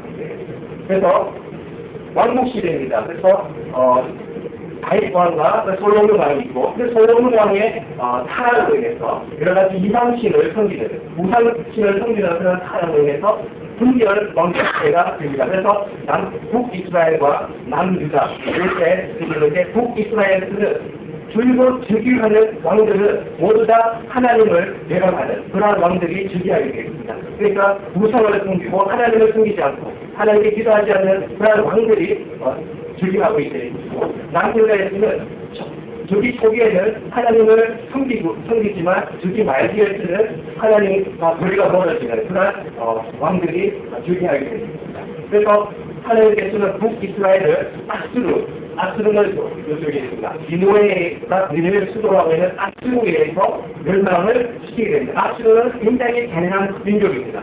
이 아스루는 북이스라엘을 사마리아 시키는 그런 아주 잔인한 민족으로서 유대의 정통성을 없애버리는 유대의 DNA를 그냥 소멸시켜버리는 그러한 다양한 악수를 통해서 북쪽 이스라엘이 멸망을 하게 되고 남유다는 다행스럽게도 명맥을 유지해 갑니다. 그래서 명맥을 유지하는 바빌론은 포로로 가지만 악수에 의해서 멸망을 되지 않고 다행스럽게도 바빌론이 악수를 멸망시켜서 바빌론에 의해서 남유대가 멸망되고 남유대가 식민지가 되는 그러한 과정을 겪게 되고 있습니다. 그래서 정통성은 그대로 유지되면서 다시 바빌론에서 페르시아가 바사 침략에 의해서 다시 이스라엘 백성들은 이스라엘 백성 다시 가나안 땅으로 입성하게 되고 그때 성전제를 하도록 하나님께서는 이렇게 구약 말기의 역사를 하나님께서 지속적으로 이루어 나오고 계십니다. 다음 보시면 그중에 소선지서의 오바다는 몇 가지의 제가 소신지서를 몇 가지 선택했습니다. 그래서 이제 우선 한 장으로 구성되어 있고 굉장히 짧은 글이겠지만 여기서 남유대와 북이스라엘의 관계가 있을 때 그리고 남유대가 이스라엘 자체가 어느 순간 침략받고 있을 때 형제의 에돔이 있습니다. 이 에돔은 이삭의 아들로서 두 아들이 있었죠. 에서와 야곱이 있었는데 이 에서의 후손들이 에돔 족속을 이루고 여기 이스라엘 동쪽 쪽에 거주하고 있었고 그 다음에 야곱은 이쪽 이스라엘입니다. 그래서 이렇게 있었는데 이 이스라엘이 한나라를 당하고 전쟁에서 다른 나라들이 침공했을 때 이 형제인 에서가 이스라엘을 도와주지 않는 그런 상황에 대해서 하나님께서 이 에돔에 대해서 경고하시는 그러한 선지서가 오바다 선지서입니다. 그래서 한란당하고 있는 이스라엘을 같은 형제인 에돔이 도와주지 않고 있는 그러한 상황이겠습니다. 우리들도 형제 자매가 있고 부모 관계가 있는 상황에서 그 형제들이 예수님을 믿지 않고 있는 가운데 있을 때 그러한 형제들에 대해서 우리가 사랑을 베풀고 지속적으로 우리가 문안하고 방문해서 이런 하나님의 사랑을 어쩌로 하나님의 구원을 어쩌로 해야 되는 그런 상황이 되어야 되는데 형제인 이스라엘 외로움을 외면하는 에돔에 대해서 하나님께서 굉장히 강력하게 징계하시는 그러한 것을 보고 있습니다. 그래서 이제 이것은 어떤 상황이냐면 바이튼에 지형에 미치고 바이튼에 이제 고생하면서 높은 곳에 이렇게 거만한 상황으로 이렇게 되어 있습니다. 너희 중심에 교만이 너를 속였도다 이렇게 해서 굉장히 에돔의 교만을 분구하고 있는 나만 잘생겼는데 나만 예수님을 잘 믿었는데 나만 구원을 얻었는데 나는 그러한 에돔의 상황이 오늘날 우리의 상황과도 유사하다고 생각하고 있고 이러한 갈릴리 호수에서 굉장히 아름다운 빛을 발하는 것은 하늘께로 받은 우리의 은혜를 그대로 주위의 분들에게 그대로 전달하고 은혜를 베풀 때 그 갈릴리 호수가 아름답게 빛나는 것을 알았을 때 이러한 오바다에서도 하나님의 형제에 대한 사랑 나의 이웃에 대한 사랑이 굉장히 돋보이는 나타나는 하나님의 사랑을 여기에 볼 수가 있습니다. 그래서 내가 전도하고 잘되고 이런 것들은 하나님께서 도와주신 그런 것이 나는 하나님의 도구로서 사용되는 그런 것이지 그런 것을 통해서 내가 잘되었다고 해서 그것이 교만으로 이어져서는 적지 않는다고 이렇게 너무 그런 선지자입니다. 그래서 오바다에서는 이런 대종이 여러 가지 선임하고 있습니다. 그래서 어떤 것을 하냐면 강도가 강층에 이루어질까도 거치지 했는데 도덕을 따는 자가 조금 남았으면 남겨있는데 절대 안 남기고 한다는 것입니다. 예전에 있는 것을 깜들이 그냥 하나님께서 징계하시겠다는 것입니다. 없애버리겠다는 것입니다. 그래서 이러한 징계에 대해서 강력하게 표현하고 계시고 이렇게 또 에돔은 너와 약조한 자들, 너와 화목하던 자들 너를 속이고 이렇게 있는데 이런 것들을 보면 우리가 세상에 줄을 내고 세상의 것을 바라는 것이 아니라 하나님 것만 바라야 된다는 것을 여기에서 또 볼 수 있습니다. 에돔의 상황은 세상을 의지하고 있는 것을 볼 수 있고 또 이스라엘이 환란에 당했을 때 멀리 서 있다는 것입니다. 가까이 가서 도와줘야 되는데 멀리 서서 그냥 멋지게 방관하고 있는 그런 에돔에 대해서 하나님께서 있고 또 에돔은 이스라엘이 환란에 당했는데 입을 크게 벌리고 웃고 있는 그러한 것을 또 하나님께서는 지켜하고 계시는 그런 것을 볼 수가 있습니다. 이제 같이 침략해가지고 통문에 들어가서 말해야 되는데 또 이스라엘 통문에 들어가서 침략을 하고 그런 것들을 지속적으로 하나님께서는 원인을 하고 계시고 근거하고 계시는 상황이 되겠습니다. 그래서 그렇지만 이렇게 유다가 이스라엘이 환란에 있지만 이스라엘에서는 하나님께로 다시 오면 구원받을 수 있다. 이렇게 다시 한번 이스라엘에 대해서 하나님께서 선회를 베풀고 계시고 회개할 기회를 주시고 있는 그러한 것을 또 하나 볼 수가 있습니다. 그래서 우리가 앞으로 상처가 있지만 그러한 상처를 하나님께서 다시 한번 깨내주시고 치유해주시는 그런 하나님을 볼 수가 있는 것입니다. 그래서 유대 사람이 에셀 하나 없는 것입니다. 그래서 유대가 구원받고 그 다음 에돔 소유의 산을 먹게 되는 그래서 하나님의 복이 에돔에서 남유다로 옮겨지는 그러한 것을 보면서 오바다 선지서는 하나님의 형제 이웃에 대한 나의 형제 나의 이웃에 대한 사랑을 지속적으로 하나님께서 관찰하고 계시고 보고 계시는 것을 우리가 볼 수가 있습니다. 누나는 우리가 이제 이쪽에 리누에로 하나님께서 전도하러 가라. 왜냐하면 이 리누에가 이웃 나라인데 이제는 나의 이웃이 아니라 이웃 나라에 대한 하나님의 크신 사랑을 표현하고 있습니다. 이 아스들은 북이스라엘을 멸망시킨 그러한 원수 국가입니다. 이스라엘 것은 굉장히 원수 국가이니까 이스라엘에 있는 요나는 아스에 가기 싫은 것입니다. 우리나라하고 일본과의 관계가 똑같습니다. 제가 일본에 가서 전도하기 싫듯이 요나도 아스에 가서 전도할 수 없는 하고 싶은 마음이 잘 생기지 않는 그런 상황에 있는 요나입니다. 그래서 그렇지만 하나님께서는 그래서 일본을 사랑하고 계시고 아수르를 사랑하고 계시기 때문에 왜냐하면 그 안에 있는 하나님을 믿는 사람에 대해서 기적적으로 하나님께서 지원하고 싶으시고 그 다음에 그 사역에 대해서 지원하고 싶으신 그러한 것을 여기 볼 수가 있습니다. 그래서 일어나 성으로 가서 니네를 가서 크게 외치라. 외쳐 악독이 니네 가족이 내 앞에 산다 했다고 말씀하셨습니다. 그래서 이런 것들을 근데 요나가 자기의 승리 사상에 있어서 나는 일본에 가지 않겠다. 그래서 이렇게 다시스로 지중해 쪽으로 도망을 가고 있습니다. 하나님과의 정반대 방향으로 도망가고 있는 상황에서 이 반대 방향으로 가는 것은 하나님과의 반대 방향으로 간다는 것은 죽음입니다. 하나님과 같이 가는, 하나님과 같은 방향으로 가야 되고 하나님과 반대 방향으로 가는 것은 우리가 하나님과 멀어지는 것은 듣고 해쳐서는 안 되는 그러한 있지만 요나는 지금 그렇게 하고 있습니다. 그래서 다음 단계에 보시면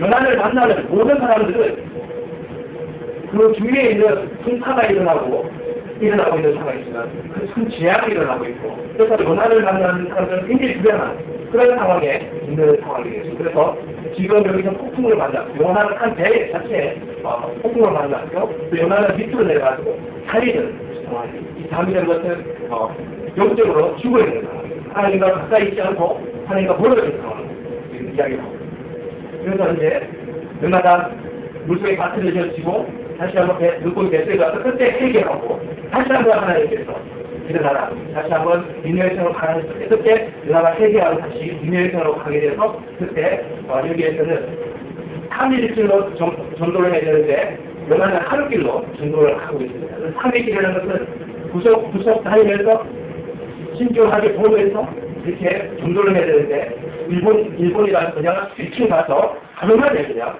전도 회개하라 이렇게 이야기하고 온 것입니다. 그렇지만 거기에서는 어떤 일이 벌어지냐면 니네웨 백성이 하나님을 믿고 금식을 하면 돌아오게 되는 것입니다. 구원 하나님의 진노함이 이러는 것을 보고 다시 한번 회개하고 이런 것들을 이제 하고 있습니다. 그런데 미디의 왕은 성문을 듣고 그런 성문을 듣고 이제 모자에 지나서 보복을 입고 합니다. 그래서 이러한 것을 봤을 때 우리가 일본에도 구원받을 자가 있고 그러한 것들 회개하는 자가 있다는 것을 우리가 알고 구원받을 자는 그 즉시로 구원을 받고 교회에 나온 것을 우리가 또 세상 알 수 있는 그러한 로마서의 내용이 되겠습니다. 미가는 이러한 이웃 나라에 대한 사랑에 대해서 또 이런 것을 미가서는 우리 제사장에 대해서 우리의 목회자에 대해서 종교 지도자에 대해서 하나님께서 경고하시는 그러한 말씀이 되겠습니다. 이 하나님께서는 어떻게 경고하시냐면 백성들의 고열을 전하는 그러한 목회자에 대해서 경고하시는 그러한 말씀이 여기 되겠습니다. 너희가 손을 미워하고 악을 좋아하고 내 백성의 가슴을 벗기고 그때에서 할 것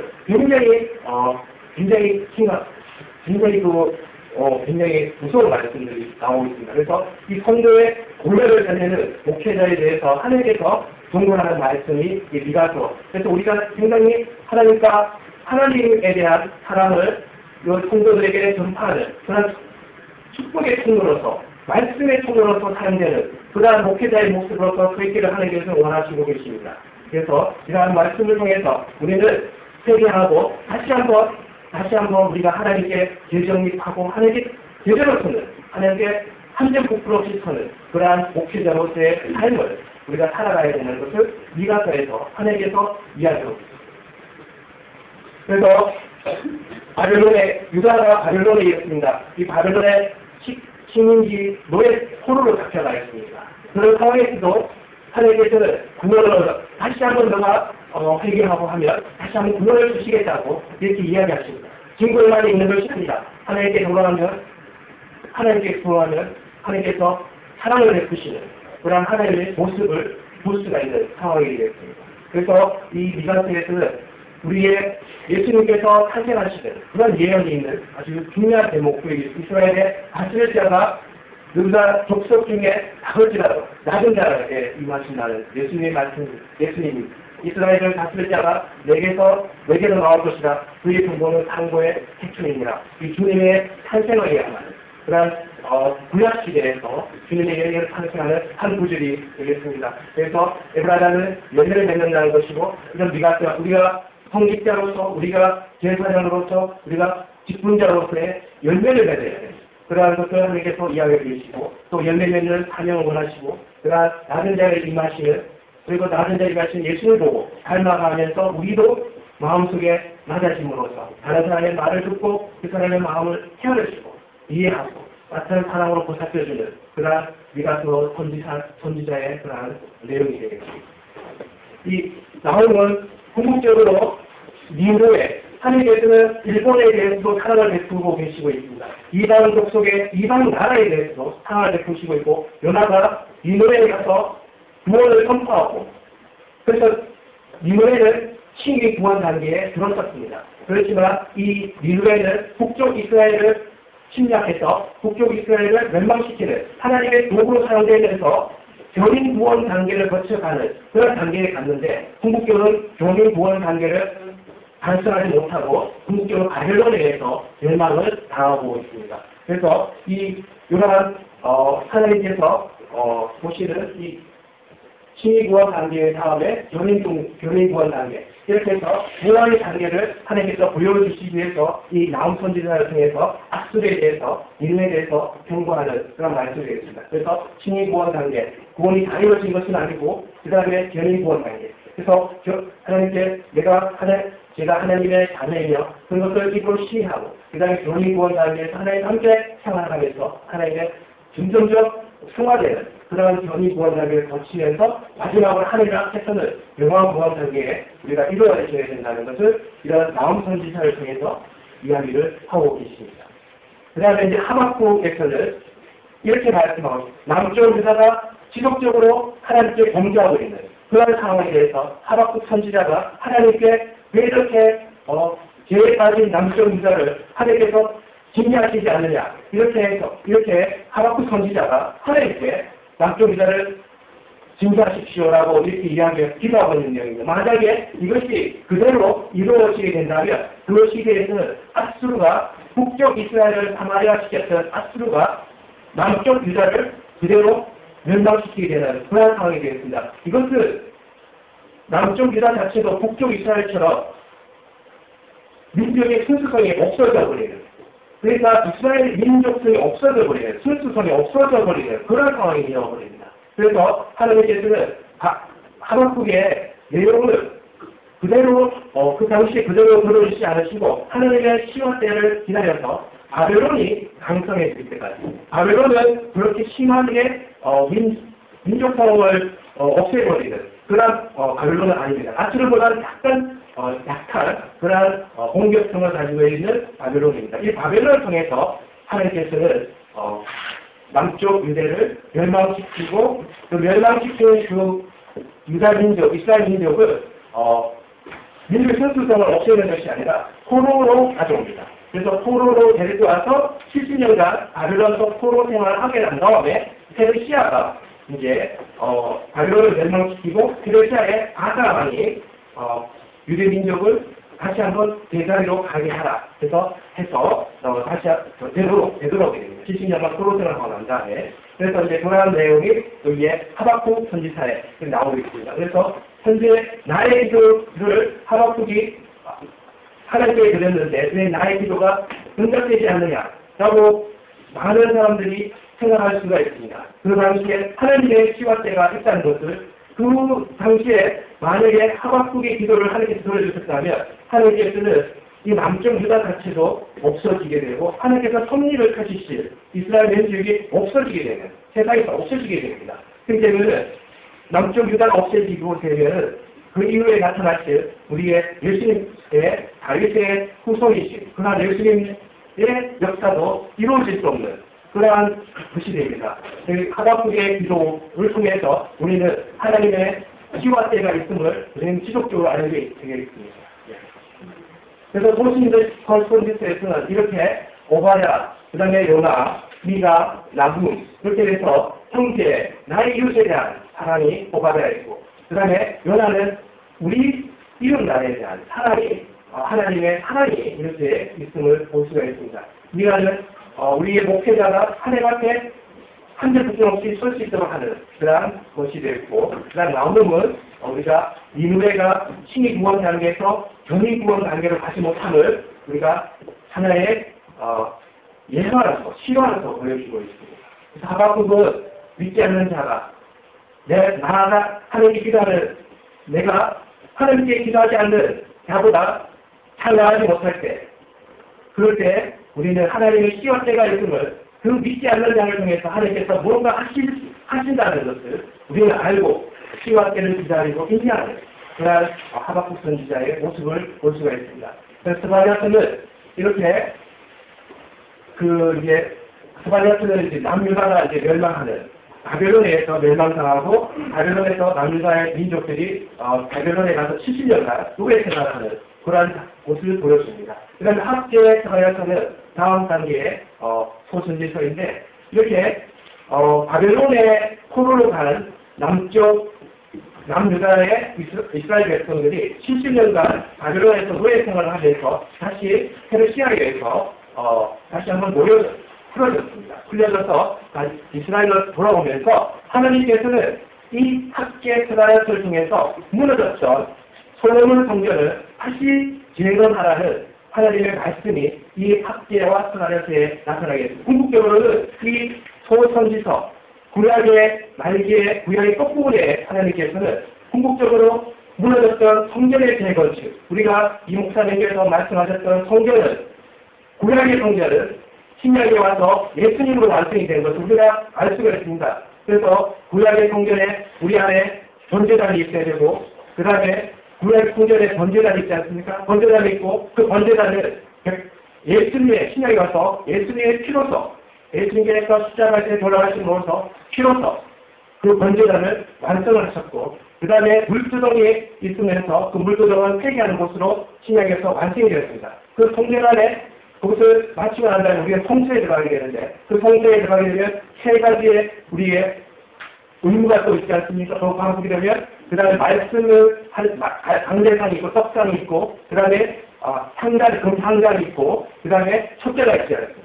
그러한 성전의 완성. 그래서 말씀은 강대상으로, 떡상은 강대상으로 완성이 되었고, 그 다음에 그 상단은 기도로 완성이 되었지 않습니까? 기도로 완성이, 중보기도 완성이 되었고, 그 다음에 촛대는 우리의 몸의 세상의 빛으로 우리가 나가서 언제 어디든지 우리의 모습을 보고 하나님의 모습을 느낄 수 있도록 세상 이방 사람들이 우리를 보면서 마음 구석 어두운 곳에 항상 밝은 빛을 하나님께서 비춰야 된다고 우리가 세상의 빛이라고 말씀하셨습니다. 그 촛대의 역할을 신약에서 우리의 빛으로 완성을 시켰지 않습니까? 그래서 이 구약 시대의 이 성전은 이 스룹바벨 솔로몬 성전이 허물어지고 다시 한번 들어왔을 때 바벨론에서 포로로 와서 이스라엘에 정착했을 때 하나님께서는 즉각적으로 성전을 재건하라고 말씀하고 계시는 부분이 이 부분입니다. 그래서 구약의 성전은 그러한 의미를 갖고 있고, 우리가 신약에 와서는 그런 성전이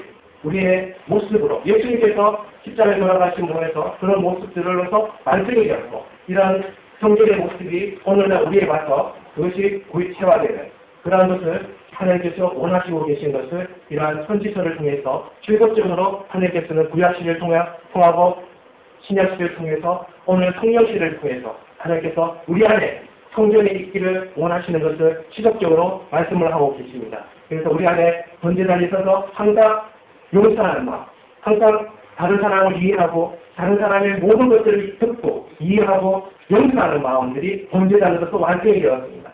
그 다음에 항상 회개하고 그날 지은 죄를 항상 하나님께 이런 죄를 지었습니다. 회개합니다라고 이야기하고, 그 다음에 항상 아침과 저녁으로 말씀을 접함으로써 하나님 앞에 내가 말씀으로 제대로 됐는지, 하나님 앞에 내가 떡들한 하나의 부끄러움 없이 제대로 쓸 수 있는지 아침 저녁으로 확인해보고, 그 다음에 당장에서 24시간 떠지지 않게 중보기도를 하고 나의 목자를 위해서 기도하고 나의 목자의 상황 안부를 언제 불러도 항상 알 수 있도록 항상 우리가 깨어있어서 24시간 기도하고, 그 다음에 우리의 몸이 촛대가 되어서 불을 밝혀서 우리의 언제 어디에 있든지 간에 우리의 모습을 통해서 예수님의 사랑을 느낄 수 있도록 이방인들이 그렇게 하나님께서 원하시고 있는 그러한 모습을 이 소선지를 통해서 하나님께서 지속적으로 우리에게 말씀을 하고 계십니다. 이래서 제가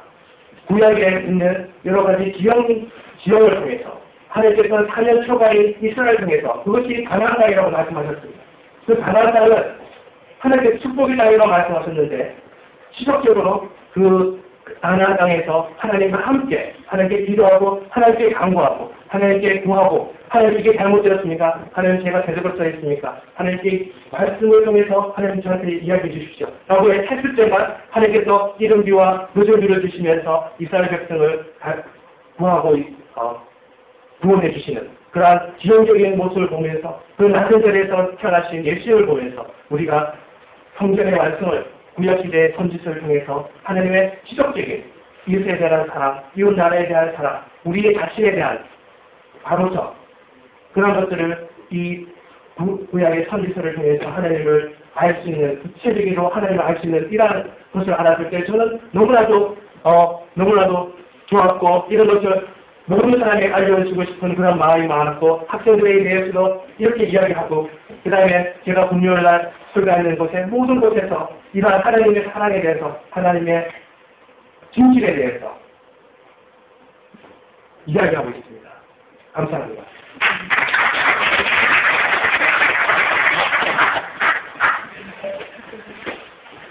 우리 교수님, 질문만 했으니까.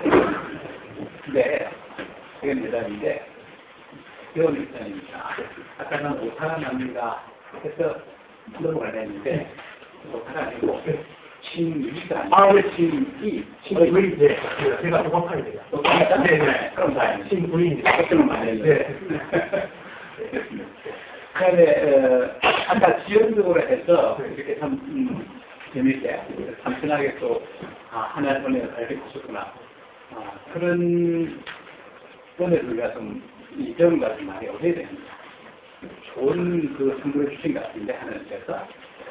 그다음에 아까 보면 그 남쪽 이스라엘, 북쪽 이스라엘 갈라져서 그 북쪽 이스라엘이 망하죠.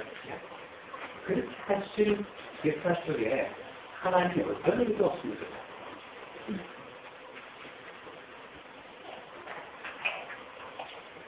그냥 하나님이 그렇게 아무 생각 없이 하시는 건 아니거든요. 그런 거를 한번 생각해 보시면. 북쪽 이스라엘은 그 주지하는 왕들이 모두 하나님께 기도하지 않고 다 하나님을 위반하는 그런 왕들이었고 남쪽 유다는 그 하나님께 기도를 쓰려고 하는 왕들이 많았고 강단이 나오지. 선한 왕들이 강단이 나왔을 때 그 하나님께서 그것을 보시고 하나님의 북쪽 이스라엘에 너무나 많은 하나님의 진노가 있었어요. 그래서 하나님께서 북쪽 이스라엘을 멸망시키시다는 그런 생각을 그렇긴 한데 저는 어떤 느낌을 받았냐면 유다는 강자가 아니거든요. 유다가 그 야곱의 12 아들 중에 유다가 분명히 강자가 아닙니다. 강자가 따르겠죠. 그 다음에 북쪽당입니다. 먼저 난 자가 기득권을 가지고 없다는 거죠. 먼저 난 자가 나중에 되고 나중에 된 자가 먼저 될 수 있다는 것을 역사를 통해서 우리가 경고하고 있습니다. 그 모습이 하나님을 감동시키는 이것이 장가가 되는 가장 중요한 요건이라는 것을 역사 통해서 내가 이야기했습니다. 저는 생각합니다. 하여튼 준비 많이 했습니다.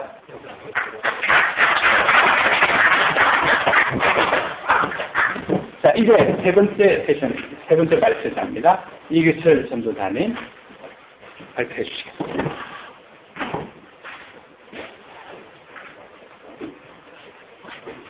실판을 잘 하실래요?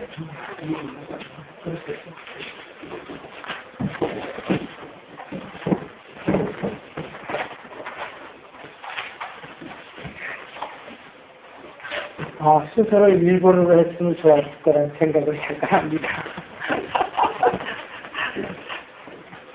오늘 김 교수님을 보고요.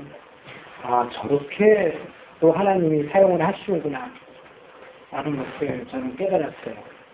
신 교수님만 대단하다고 생각을 했는데, 김 교수님도 그 나름대로 하나님께서 섭리 가운데서 저렇게 뽑을 수 있을까? 저렇게 어떻게 요점을 저렇게 정리를 잘할 수 있을까라는 생각을 저 뒤에 앉아있으면서 너무나 부러웠습니다. 오늘 제가 가지고 할 것은 사명자의 그 되어지는 그 길인데, 이게 제 생각과 또 일치하는 것이 무엇이냐면, 제가 걸어왔던 길이고, 또 우리가 이 주의 종들이 가야 할 그 길에서 바로 알지 못하면 버려질 수 있다는 것을 생각해 보려고 합니다. 많은 주의 종들이 각자가 주님께서 부르셨을 때에 오늘같이 신 교수님처럼 그 재능에 맞춰서 이렇게 부르신 것처럼, 또 우리 또 저같이 못 배웠지만 하나님께서 또 저로 통해서 저에게 맡겨진 그 사명이 있다는 것입니다. 많은 사람들이 자기가 깨달았을 때에 소명은 정확하게 부름을 받았다는 것은 알고 있습니다. 그런데 수명까지는 알고 있지만 자기가 가야 할 그 사명을 깨닫지 못하면 그것은 수고라는 것이죠. 많은 주의 종들이 지금 길을 가고 있습니다. 그런데 자기가 주의 종의 길을 가면서도 자기의 그 맡겨진 사명을 깨닫지 못하기 때문에 이리도 갈까 저리도 갈까, 내가 포기할까 아니면 도망갈까 라는 이야기를 하는 것을 볼 수가 있습니다. 또 가까이 있지만은 제가 봤을 때 영이 맑은 것 같아요. 그런데 예언도 잘합니다. 그런데 그분의 대화를 나누다 보면 이런 얘기를 해요. 여기는 재미가 없어. 그러면서 자기가 가야 할 그 길이 하나님께서 왜 이곳으로 보내주셨는가를 본인이 못 깨닫고 있다는 것입니다. 많은 사람들이 자기가 가야 할 길이 진정 주님께서 나로 통해서 인도해 주셨다고 믿고 그 사명이 자기가 온전하다면 그 자리에서 자기가 갈 길을 한 발 한 발 내딛는 것이죠. 그런데 많은 사람들은 그것을 깨닫지 못하고 그냥 소명 부르는 그 모습 그대로 가다 보니까 문제가 되는 것을 얘기합니다. 그러면 오늘 5가지로 간단하게 제가 구분을 했습니다. 하나님께서 각자에게 부르실 때는 그냥 부르신 게 아닙니다. 에베소서 4장 14절에 11절의 말씀을 보면 혹은 사도로, 혹은 선지자로, 혹은 복음 전하는 자로, 혹은 목사와 교사로, 그리고 고린도후서 12장 29절의 말씀을 통해서 보면 다 사도겠냐, 다 선지자겠냐, 다 교사겠냐, 다 능력을 행하는 자겠냐. 많은 사람들이 좋은 것만 보고 쫓아가다 보니까 자기는 안 되는데 다행히 찢어지는 것처럼 각자의 맡겨진 달란트는 다 틀려요. 한 달란트 받은 만큼 자기가 한 달란트 받았으면 그거에 흡족하고 순종하면 절대로 문제는 발생하지 않습니다. 그런데 많은 사람들이 더 나은 거, 더 큰 것만 바라보다 보니까 문제의 요지를 갖고 가는 것이죠. 하나님께서 큰 교회를 하라고 나에게 하셨으면 감당해야죠. 그러나 그게 아니면 한 영혼을 가지고 나에게 그 구원의 길을 나에게 허락해 주셨다면 우리는 나의 맡겨진 그것이 나의 책임입니다. 누가 봐도 저 사람은 하나님이 없어. 왜? 한 분밖에 나에게 맡겨진 영혼이 없는데 다른 사람이 생각했을 때는 저 사람은 절대로 교회가 잘못된 것이라고 얘기할 수 있습니다. 그러나 자기의 사명이 확실하다면 절대로 흔들림이 없다는 것이죠. 왜요? 즐거우니까. 하나님께서 나에게 맡겨진 온전한 사명이 한 영혼을 위해서 간다면 그것은 나의 최선이요, 나의 맡겨진 것이라는 것입니다. 에레미야서 1장 4절에서 5절의 말씀을 보면 내가 너를 복중에 짓기 전에 너를 알았고 내가 태어 나오기 전에 너를 구별하였고 너를 열방의 선지자로 세웠노라 하시기로 하나님께서 우리가 이 땅에 나오기 이전에부터 구별하였다는 것입니다. 한 사람 한 사람 그냥 이곳에 이 땅에 나왔다는 것은 절대 아니라는 것이죠.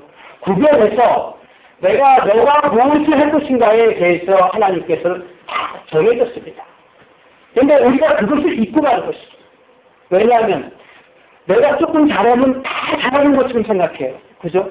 모든 사람들이 요거 잘하면 하나 요것도 잘할 것 같고 조고자는 조로도 잘할 것 같은 마음을 갖고 있습니다. 그러나 그것은 절대 아니죠. 우리가 하나님께서 나에게 주신 그 은혜가 있습니다. 하나님께서 나에게 감춰준 보화가 있다는 것이죠. 그것을 얼마큼 내가 깨닫고 그것을 얼마큼 주님의 은혜 가운데서 우리가 그것을 가지고 나가 주님의 순종하느냐가 중요한 것입니다. 여호수아 12장 7절의 말씀을 보면요. 여호수아가 이스라엘의 구별을 따라 그 지파에게 기업을 주셨습니다. 라고 말하고 있습니다. 그냥 된 게 절대 없어요. 12지파에게도 구별해서 하나님께서 각자에게 기업으로 딱딱딱 정해져 있다는 것입니다. 그렇기 때문에 우리가 첫 번째로 알아야 될 것은 각자에게 하나님께서 구별해 주셨다는 것을 말씀하시고 있습니다. 네 지파도 하나님께서 신명기 10장 8절에 9절에서 보면 그때에 여호와께서 네 지파를 구별하여 여호와의 언약궤를 메우며 여호와의 앞에 서서 그를 섬기며 또 여호와 이름으로 축복하게 하셨고 그 일을 오늘날까지 이르리라. 네 지파를 통해서 하나님께서 사용하시는 목적과 용도가 있습니다. 그런 것처럼 우리에게도 오늘 구별하셨다는 것을 절대로 잊으시면 안 됩니다. 그러면 구별을 하지 못하면 해도 돼? 안 해도 돼? 아, 내가 뭐 이거 못 배웠는데 뭐 해? 첫 번째 구별에서 문제가 되면 주님께 가야 할 길을 시작부터 완전 망치는 것이죠. 구별됐다. 하나님께서 나를 사용하시려고 그랬구나. 그러면 순종해야지. 나는 생각이 우선이 돼야지. 아, 아이고, 그냥 내가 예수만 잘 믿으면 되지. 그건 나의 생각입니다. 우선이 구별되지 아니하면 절대로 이 길을 갈 수가 없다는 것입니다. 두 번째로는 부르셨습니다. 이사야 43장 1절의 말씀을 보면 내가 너를 지명하여 불렀나니 너는 내 것이다. 하나님께서 우리를 이 땅에 부르셨다는 것이죠. 그런데 우리는 불렀다고만 생각하지 거기에서 더 나가려고 생각을 안 합니다. 아, 하나님 나를 부르셨구나. 모두를 부르셨어요. 양으로도 부르셨고 집사로도 부르셨고 권사로도 부르셨고 그러나 하나님께서 불러주신 그 이유를 알지 못하고 가면 문제가 되는 것이죠. 많은 사람들이 다 불렀는데 택해서 하나님께서 쓰시기 위해서 구원하시기 위해서 우리에게 모든